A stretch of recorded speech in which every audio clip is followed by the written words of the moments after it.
Amis si chers, si vous saviez comme je suis heureux de vous retrouver chaque semaine pour méditer avec vous le Saint-Évangile. Aujourd'hui, je vous retrouve dans un jardin intérieur de Paris. Nous sommes à Montmartre et ensemble, nous allons lire l'Évangile. Évangile de Jésus-Christ selon saint Marc. En ce temps-là, Jésus partit et se rendit dans le territoire de Tyr.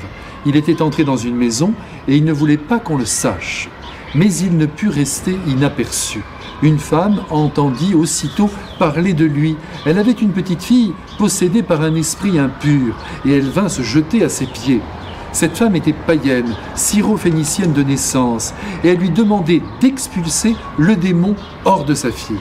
Il lui disait « Laisse d'abord les enfants se rassasier, car il n'est pas bien de prendre le pain des enfants et de le jeter aux petits chiens. » Mais elle lui répliqua « Seigneur, les petits chiens sous la table mangent bien les miettes des petits enfants. » Alors il lui dit « À cause de cette parole, va, le démon est sorti de ta fille. » Elle rentra à la maison et elle trouva l'enfant étendu sur le lit. Le démon était sorti d'elle. Mes frères, comme vous et moi, le Christ éprouvait parfois le désir, non pas de se changer les idées, car les siennes étaient bonnes, mais de reposer son esprit et son cœur loin de la foule qui habituellement l'assiège. Il s'agit simplement pour lui de reprendre force, car comme nous le savons bien, toute la journée et une grande partie de la nuit, Jésus recevait, écoutait, consolait, guérissait, enseignait. Il était donc normal que de temps en temps, il s'éloigne de son terrain d'opération, toujours accompagné de ses apôtres, qui, sans doute d'ailleurs aujourd'hui, se réjouissent d'avoir Jésus pour eux tout seuls. Les voici donc avec leur Jésus dans une ville païenne, aujourd'hui située au sud Liban, qui a pour nom Tyr. C'est la destination que Jésus a choisie. Il n'est pas en terre amie, mais qu'importe pour lui.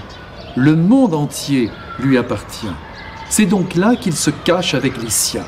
Mais voilà que, comme toujours, les informations vont bon train, se faufilent de rue en rue et bien sûr de cœur en cœur.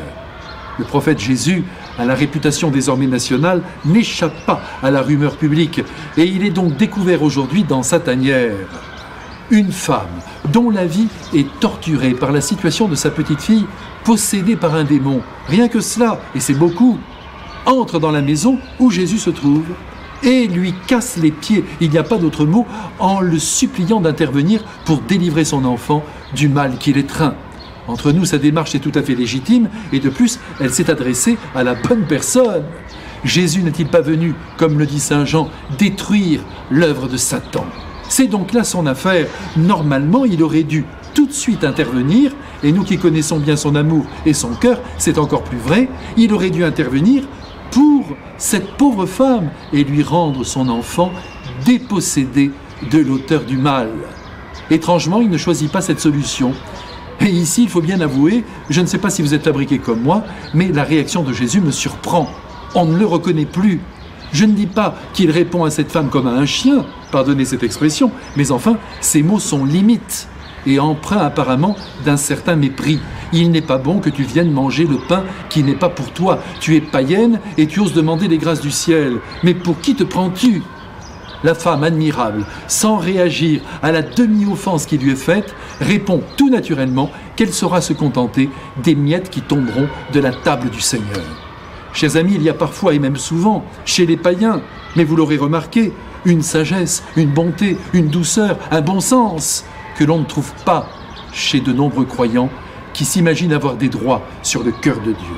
En tout cas, la réponse de cette femme montre à quel point la nature humaine à l'état pur, même éloignée de la vérité, est capable de hauteur de vue. C'est dire que l'humanité, dans l'état où elle se trouve, quelle que soit sa foi ou sa non-foi, est précieuse au cœur du Christ et de son Père. Si bien que Jésus, touché par la petitesse et la valeur de cette mendiante de grâce, libère à l'instant sa petite fille de l'épouvantable démon qui fait trembler les âmes et le monde sans jamais parvenir à les anéantir. Dieu et le monde païen viennent d'écrire aujourd'hui l'une des plus belles pages de l'Évangile. Comprenons bien que les cadeaux de Dieu ne sont pas réservés à la communauté chrétienne.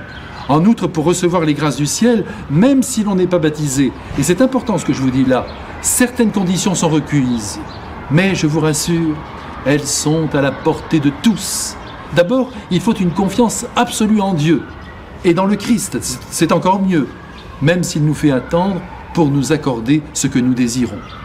Il faut aussi crier comme la Cananéenne, pleurer comme elle et enfin faire preuve d'une humilité radicale.